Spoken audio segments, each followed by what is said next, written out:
Hello student, जैसा कि हम लोग पिछले दो वीडियो में केवीएस के प्रैक्टिस सेट और पीजीटी केमिस्ट्री के प्रैक्टिस सेट पे चर्चा कर चुके हैं। उसके आगे जो और क्वेश्चनों पे हम लोग काम करेंगे। तो नेक्स्ट वीडियो जो इसके लिए आया है, देखिए, केवीएस एग्ज़ाम क्रैक करने के लिए 80 नंबर का जो मेन ये स्टार्टिंग पेपर है, जो कॉमन पेपर है, उसके साथ साथ केमिस्ट्री में सब्जेक्ट में कमांड लाना आसानी से हम लोग ला सकते हैं। तो इसलिए हम लोगों को इस पे जो केमिस्ट्री के जो क्वेश्चन आ सकते हैं उसमें केवीएस में और पीजीटी केमिस्ट्री में, तो उसके लिए हम लोग प्रिपरेशन कर रहे हैं। ये देखिए स्टूडेंट्स के जो नेक्स्ट टॉपिक है, जो इम्पोर्टेंट क्वेश्चन है जो एग्जाम में आ सकते हैं, उस पर हम लोग चर्चा करेंगे। ठीक है स्टूडेंट, तो ये आपके सामने ये दिखाई दे रहा होगा। इस पर ये क्वेश्चन है 51। जो पिछली वीडियो बनाए थे हम लोगों ने 50 क्वेश्चन सॉल्व किए थे, आज 50 क्वेश्चन और सॉल्व करेंगे। तो स्पीड से करते हैं हम लोग।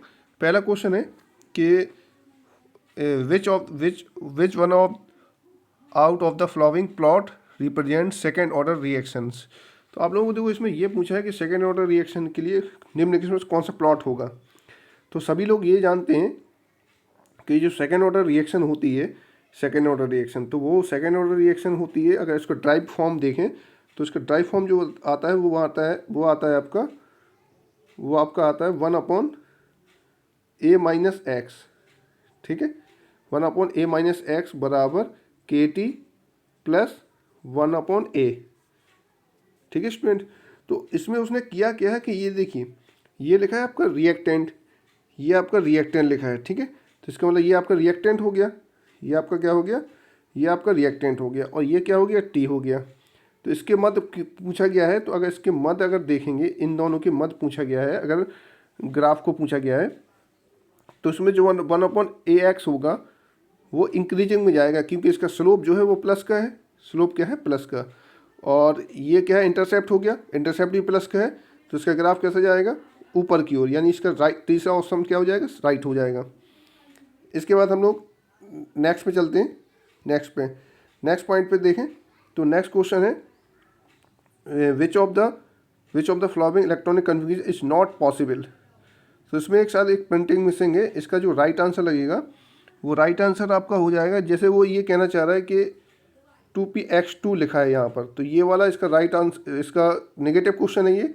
तो नेगेटिव क्वेश्चन के अकॉर्डिंग देखिए, किसी भी इलेक्ट्रॉनिक विन्यास का 1s2 हो सकता है, 2s2 हो सकता है, और 2px1 होगा हमेशा, क्योंकि एक 2px1, 2py1, 2pz1 ये होता है। तो उसके अकॉर्डिंग अगर हम लोग देखें तो 2px के बाद 2py1 आना चाहिए। ठीक है, लेकिन उसने क्या किया है, यहाँ पर कंडीशन देखिए आप, तो इस वाले के अकॉर्डिंग यहाँ पर जो ये जो 2px वाला राइट सही कर दिया है, तो ये ऑप्शन क्या हो जाएगा, गलत हो जाएगा। चौथा ऑप्शन इसका आंसर लगेगा। उसके बाद अगर अगले क्वेश्चन पे आएँ, तो अगले क्वेश्चन में पूछा गया है which of the following hybridisation will be the octahedral molecule shape. तो ये तो सभी को स्टूडेंटों को पता होगा, छः संकरण होगा, तो इसका राइट आंसर हो जाएगा आपका तीसरा। ठीक है, इस संकरण में पाया जाता है। फिर पूछा गया है 54 का एस ब्लॉक एलिमेंट है। तो जो एस ब्लॉक एलिमेंट होते हैं वो क्या रखते हैं, तो सबको पता है एस ब्लॉक में फर्स्ट ए आता है आपका और सेकंड ए आता है। ये जो मेटल, ये वाले जो एलिमेंट होते हैं, सब जानते हैं कि ये जो होते हैं वो इलेक्ट्रोपॉजिटिव होते हैं। क्या होते हैं, इलेक्ट्रोपॉजिटिव। तो पहला पॉइंट उसने पूछा है इलेक्ट्रोपॉजिटिव है, इसका मतलब इसकी इलेक्ट्रोनेगेटिविटी क्या होगी, लो होनी चाहिए, और इलेक्ट्रोपॉजिटिविटी क्या होनी चाहिए, हाई होनी चाहिए। तो इसका राइट आंसर लग जाएगा आपका दूसरा। ठीक है, फिर क्वेश्चन पूछा गया नेक्स्ट क्वेश्चन पे आ जाए। नेक्स्ट क्वेश्चन पूछा गया the number of unpaired electron in Ni। तो देखिए, सब लोग जानते हैं कि Ni का अगर हम इलेक्ट्रॉनिक विन्यास देखें तो Ni का सब लोग जानते हैं, लास्ट इलेक्ट्रॉनिक विन्यास अगर देखेंगे +2 का, तो इस +2 का 3d8 आ जाएगा आपका। क्या आ जाएगा, 3d8 के अकॉर्डिंग अगर इलेक्ट्रॉन भरेंगे तो 1 1 2 3 4 5 6 7 8। ठीक है, और इसके बाद 2 अनपेयर्ड इलेक्ट्रॉन बचेंगे यहाँ पर, यानी टोटल 8 इलेक्ट्रॉन है। 8 में इसका जो राइट आंसर आ जाएगा 55 का। तो 55 में अनपेयर्ड इलेक्ट्रॉन की संख्या कितनी होगी, सभी को पता है कितनी होगी, 2 होगी। सॉरी, इसका नहीं, ये 2 होगा, ये वाला आंसर सही होगा, सेकेंड वाला, थर्ड वाला, ये 2 आंसर। फिर पूछा गया which statement out of following is correct. कौन सा स्टेटमेंट क्या है आपका, करेक्ट है। तो पूछा कि amide are more basic than amine. देखिए, इसका जो राइट आंसर होगा 56 का जो राइट आंसर होगा उसके अकॉर्डिंग अगर आप देखें तो इसमें एमाइड और एमीन के बारे में पूछा गया है, तो कौन सा ज़्यादा मोर बेसिक होता है। तो 56 में देखा जाए तो 56 में आपका जो आंसर लगेगा, इसमें देखिए एमीन और एमाइड में ये पॉइंट बहुत देखने वाला पॉइंट है 56 में, कि एमीन आर मोर बेसिक। क्यों, उसका कारण देख लीजिए, क्योंकि जब एमीन को लिखेंगे तो RNH2 होगा, तो इसके पास एक लॉन पेयर है, और जब एमाइड लिखेंगे तो RC डबल बॉन्ड ONH2 लिखेंगे, ठीक है, ये एमाइड हो गया। तो एमाइड का लॉन पेयर जो होगा वो कंजुगेशन में होगा, इसका लॉन पेयर जो होगा वो कंजुगेशन में नहीं होगा, इसलिए amine more basic than amide. तो दूसरा ऑप्शन क्या लगेगा, इसका राइट आंसर लगेगा। इसके बाद थर्ड क्वेश्चन को देखते हैं। थर्ड क्वेश्चन में वो 57 क्वेश्चन में, the polymer which often on heating but regain their original properties at cooling are called. यानी ऐसी प्रॉपर्टी बतानी जो वापस क्या हो जाए, रिवर्स हो जाए। तो सभी लोग जानते हैं ये इस टाइप की जो दो टाइप की प्लास्टिक होती है, एक थर्मोसेटिंग प्लास्टिक होती है, एक थर्मोप्लास्टिक होती है। तो इसका जो राइट आंसर आएगा वो आएगा थर्मोप्लास्टिक, क्योंकि इसको ठंडा करने पर ये अपनी पुनः स्थिति में वापस आ जाती है, जबकि थर्मोसेटिंग प्लास्टिक जो पॉलीमर होते हैं वो अपनी पुरानी कंडीशन में वापस लौट कर नहीं आते हैं। ये पॉइंट याद रखना था, ठीक है। तो इसका सबसे इम्पॉर्टेंट पॉइंट यही था, ठीक है। इसके जो एग्जाम्पल वगैरह हैं, इसके जो थर्मोप्लास्टिक के जो एग्जाम्पल है वो आपके पॉलीथीन, PVC आ जाएगा, एक्रिलिक, नाइलॉन, टेफ्लॉन, ये सब आपके एग्जाम्पल आ जाएंगे। इसके बाद next question, buna S is a copolymer. तो सबको पता है बूना एस में दो मोनोमर होते हैं, एक होता है आपका 1,3-ब्यूटाडाइन, एक होता है 1,3-ब्यूटाडाइन होता है, और एक होता है आपका स्टाइरीन। क्या होता है, styrene, CH double bond CH2, ठीक है स्टूडेंट। तो इसमें आप देखें तो इस पॉइंट के अकॉर्डिंग, इसके अकॉर्डिंग अगर देखा जाए तो इसका जो ब्यूटाडाइन होता है वो 75% होता है आपका, क्या होता है 75%, और स्टाइरीन जो होता है वो 25% होता है। तो ये आपका 25% होगा स्टाइरीन, और ये आपका कितना होगा 75%। तो इसका राइट आंसर कौन सा लगेगा, इसका राइट आंसर लगेगा 50, थर्ड वाला ऑप्शन राइट लगेगा। इसके बाद 58 के बाद नेक्स्ट क्वेश्चन है कि out of the following use the basic solvent in organic synthesis. तो देखिए स्टूडेंट, बेसिक सॉल्वेंट पूछा गया, इसमें एक ऑप्शन थोड़ा मिस्टेक हो गया, इसमें दूसरा ऑप्शन वाटर है, ठीक है, लेकिन इसका जो राइट आंसर है वो प्रीडीन होता है। क्या होता है, basic solvent in organic synthesis. देखिए ऑर्गेनिक सिंथेसिस के लिए जो बेसिक सॉल्वेंट होता है वो प्रीडीन होता है। कौन सा होता है, प्रीडीन, ठीक है। प्रीडीन इसलिए होता है क्योंकि ये कलरलेस होता है, और दूसरा इसका जो स्ट्रक्चरल होता है बेंजीन की समान, उस पर CH double bond replace by nitrogen atom. Nitrogen atom होने की वजह से ये हेटेरोसाइक्लिक जो कंपाउंड है वो आसानी से क्या होता है, सिंथेसाइज करने के लिए काम आता है। इसके बाद लास्ट ऑप्शन है कि the amino acid may be identify by the their reaction with. कौन से रिएक्शन में अमीनो एसिड को आइडेंटिफाई किया जाता है। तो सबको जानते हैं नैनहाइड्रेन टेस्ट होता है एक लोग, नैनहाइड्रेन का फार्मूला जो होता है वो आप लोगों को याद होना चाहिए, नैनहाइड्रेन का फार्मूला, क्योंकि नैनहाइड्रेन जो कंपाउंड होता है वो इस टाइप का कुछ एक कंपाउंड होता है, ठीक है। ये रिंग होती है, इसमें इसका जो रिंग पॉइंट होता है, इसका नैनहाइड्रेन का फार्मूला इस टाइप का होता है। देखिए रिंग होती है, रिंग के बाद दो यहाँ से C डबल बॉन्ड O, या फिर इसको सीधा ले लें, डबल बॉन्ड O ना लेकर इसका इस टाइप का एक स्ट्रक्चर बनाना है, फिर यहाँ लेना है, ये स्ट्रक्चर बनानी है, ठीक है। और यहाँ पर डबल बॉन्ड COH, और यहाँ पर भी क्या लगा रहता है, OH लगा रहता है, ठीक है। तो नैनहाइड्रेन में डबल OH लगा रहेगा इस टाइप से पॉइंट में। तो ये नैनहाइड्रेन का फार्मूला है। इसके बाद नेक्स्ट क्वेश्चन में चलते हैं। नेक्स्ट क्वेश्चन है आपका 61 में पूछा गया the compound and empirical formula, इतना दिया, एम्पिरिकल फार्मूला दिया है, the molecular weight of the compound has been observe. Molecular weight दिया है 132, ठीक है स्टूडेंट। तो इसका जो फार्मूला होता है वो फार्मूला आपको लोगों को याद रखना होगा। मॉलिकुलर फार्मूला बराबर होता है आपका मॉलिकुलर वेट अपॉन, ठीक है, एम्पिरिकल फार्मूला, ठीक है, इनटू एम्पिरिकल मॉलिक्यूल, ठीक है। अब देखिए मॉलिकुलर वेट आपको कितना दे रखा है, 132, ठीक है स्टूडेंट, 132 दे रखा है, ठीक है। और इसके बाद एम्पिरिकल फार्मूला को निकालना पड़ेगा। तो एम्पिरिकल फार्मूला आपका निकलेगा इससे C2H5 ये एम्पिरिकल फार्मूला वेट है ये, ठीक है, empirical formula wait, empirical formula wait जो है वो इसी से निकलेगा। C2H4, C2 यहाँ पर H4 लेना है और O, तो सब जानते हैं इसका कितना हो जाएगा 24 हो जाएगा, हाइड्रोजन का कितना हो जाएगा 4 हो जाएगा, और ऑक्सीजन कितना हो जाएगा 16 हो जाएगा। इसका पूरे का टोटल करेंगे तो टोटल कितना आएगा 44, कितना आ जाएगा 44। इसको डिवाइड करेंगे तो डिवाइड करने के बाद इसका सॉल्यूशन जो आएगा वो लगभग कितना आएगा 3 के आसपास, कितना आएगा 3, ठीक है। ये 3 जब आ जाए यानी इतने का सॉल्यूशन जो है वो कितना आना है 3 आना है आपका। और एम्पिरिकल फार्मूला मॉलिक्यूल जो है वो क्या है आपका C2H5O। तो देखो इसको सॉल्व करने के बाद 3 निकाल लेंगे, और 3 निकालने के बाद आपको क्या करना है, मॉलिकुलर फार्मूला बराबर 3 इंटू C2H4 और O कर देना है। 3 का मल्टीप्लाई करा देंगे तो फार्मूला क्या बन जाएगा C6H12, ठीक है, O3। तो इसका राइट आंसर जो होगा तो वो राइट आंसर कौन सा आ जाएगा, इसका राइट आंसर आ जाएगा चौथा ऑप्शन सही हो जाएगा। कौन सा ऑप्शन सही हो जाएगा, इसका राइट आंसर होगा चौथा, ठीक है। इसके बाद नेक्स्ट क्वेश्चन है द रिएक्शन, ये रिएक्शन पूछी गई है, कौन सी रिएक्शन है ये, तो सब जानते हैं कि अगर HCN को हम जानते हैं HCN H+ और CN क्या बनाता है माइनस, तो CN माइनस क्या करेगा यहाँ अटैक करेगा, तो ये कौन सा अटैक हो गया न्यूक्लियोफिलिक एडिशन, यानी 62 का जो राइट आंसर होगा वो आपका हो जाएगा न्यूक्लियोफिलिक एडिशन रिएक्शन है ये, कौन सी न्यूक्लियोफिलिक एडिशन। इसके बाद next question which of the following not use the Friedel Crafts reaction, कौन सी रिएक्शन फ्रीडाक्राफ्ट रिएक्शन आपकी नहीं दे सकती। 63 के बारे में पूछा गया है 63 में। तो देखिए इसमें देखो बेंजीन फ्रीडाक्राफ्ट देती है, सबको पता है, CH3Cl की क्रिया करा सकते हैं। क्लोरोबेंजीन फ्रीडाक्राफ्ट देती है, ब्रोमोबेंजीन फ्रीडाक्राफ्ट देती है, तो इसका मतलब फेनिल एसिटामाइड फ्रीडाक्राफ्ट नहीं देगी। इसका मतलब इसका राइट आंसर जो होगा वो पहला ऑप्शन सही हो जाएगा। 64 का विच of the statement of the following not correct about the Teflon, Teflon के लिए कौन सा ऑप्शन करेक्ट नहीं है। तो देखिए टेफ्लॉन जो होता है वो इंसुलेशन होता है, ये राइट है। फिर इसका टेफ्लॉन का प्रिपरेशन टेट्राफ्लोर है, ये भी राइट है। फिर Teflon is not affect by acid, ये भी सही है।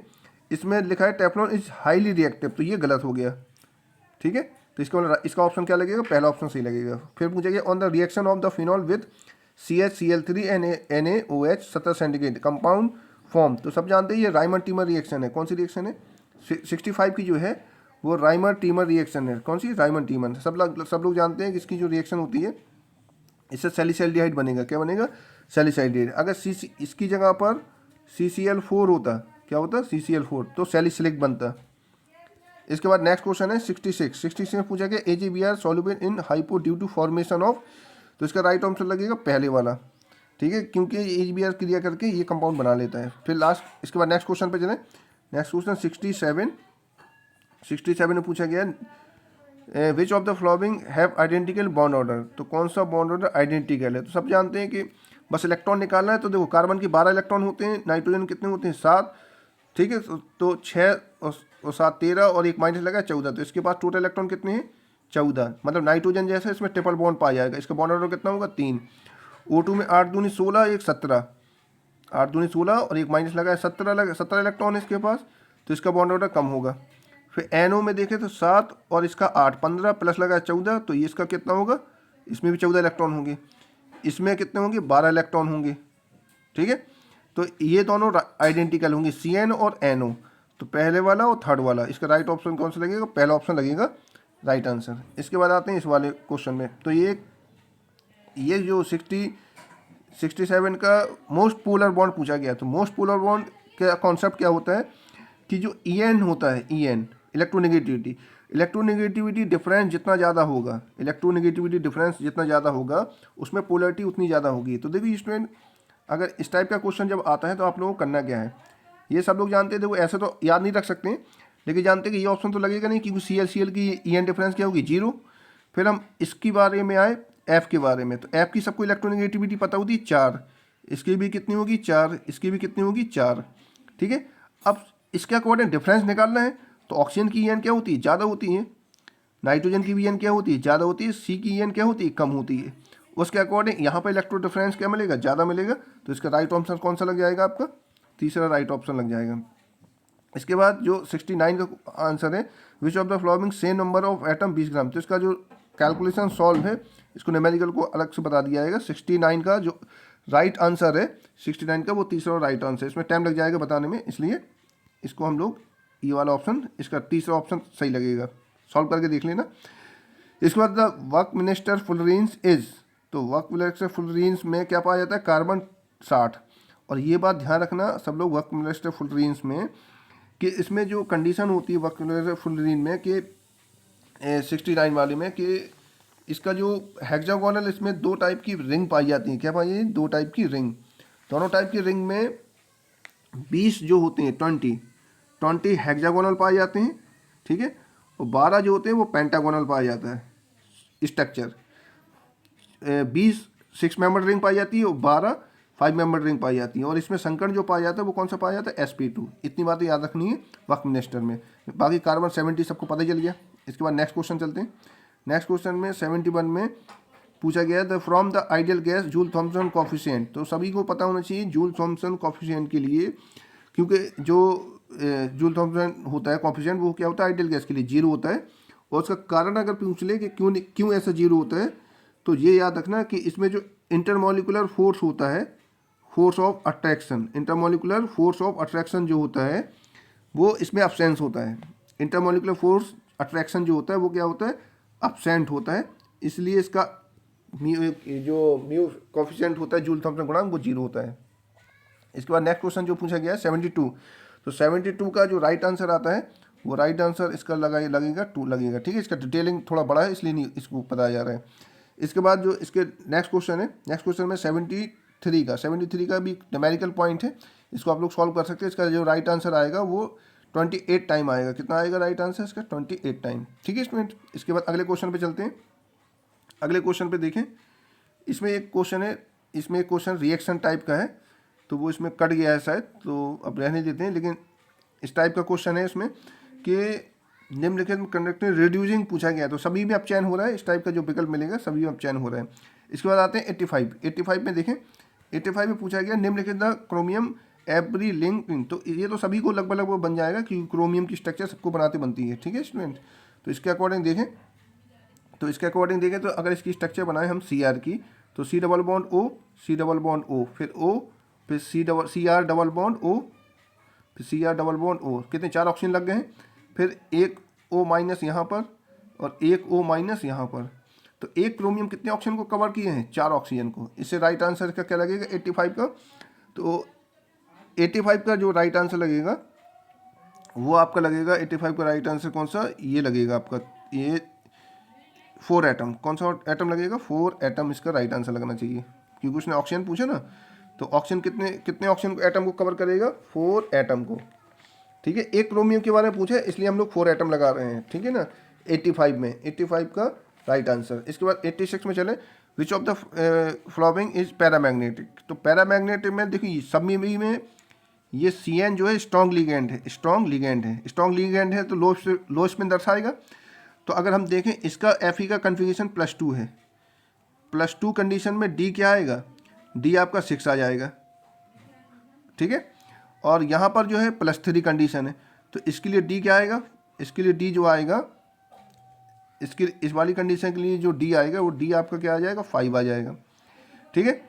इस वाली कंडीशन में भी कितने इलेक्ट्रॉन है, D6 इलेक्ट्रॉन है। इस वाली कंडीशन में भी कितने इलेक्ट्रॉन है, D6 इलेक्ट्रॉन है।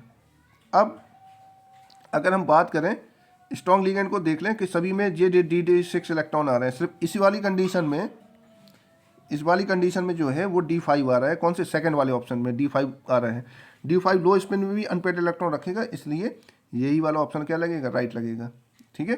तो इसका राइट आंसर कौन सा हो गया, इसका राइट आंसर हो गया सेकंड वाला। इसके बाद पूछा गया the colour of the purple due to. तो सब लोग जानते हैं DD ट्रांजिशन, इसका मोस्टली सभी स्टूडेंट को पता होगा। इसका जो राइट आंसर आएगा वो क्या आएगा, DD ट्रांजिशन। तो इसका दूसरा ऑप्शन सही होगा।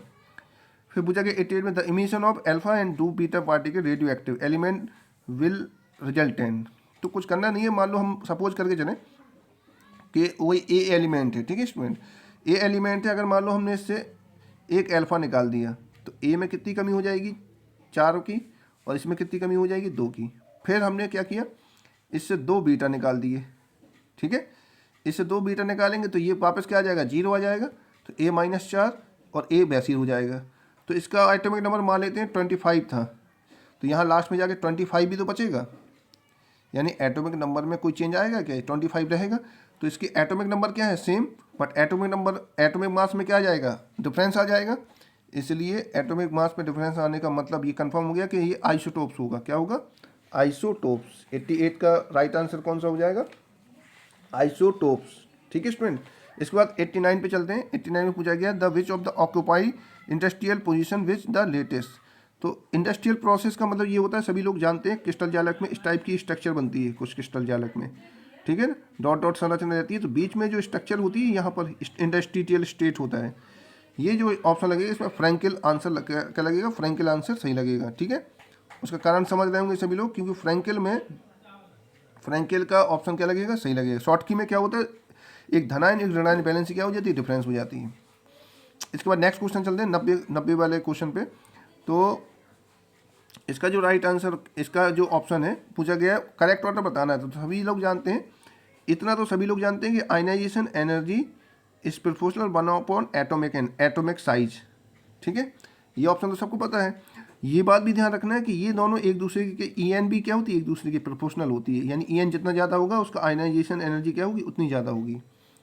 तो इससे समझ में आ गया कि जो राइट ऑप्शन लगना है वो 1/एटॉमिक एनर्जी देखना है, और 1/एटॉमिक एनर्जी देखो ये है, यही वाला, यानी इसका पहला ही ऑप्शन क्या लग जाएगा, आपका सही लग जाएगा। पहला ही ऑप्शन क्या लग जाएगा, इसका सही राइट ऑप्शन पहला ही होगा।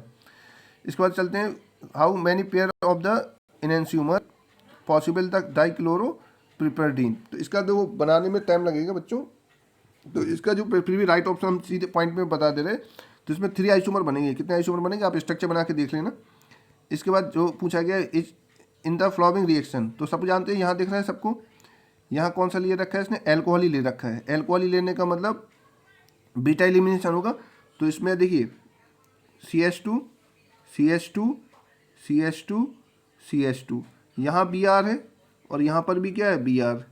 तो यहाँ से एक H और एक Br, तो यहाँ से निकल जाएगा, तो यहाँ पर क्या आ जाएगा, डबल बॉन्ड आ जाएगा। एक H यहाँ से निकल जाएगा, एक Br यहाँ से निकल जाएगा, तो यहाँ पर भी क्या आ जाएगा, डबल बॉन्ड आ जाएगा। तो इसका राइट ऑप्शन लगेगा, वो लगेगा दूसरा 1,3-ब्यूटाडाइन। ठीक है, इसका राइट ऑप्शन लगेगा 1,3-ब्यूटाडाइन। इसके बाद नेक्स्ट क्वेश्चन में चलते हैं।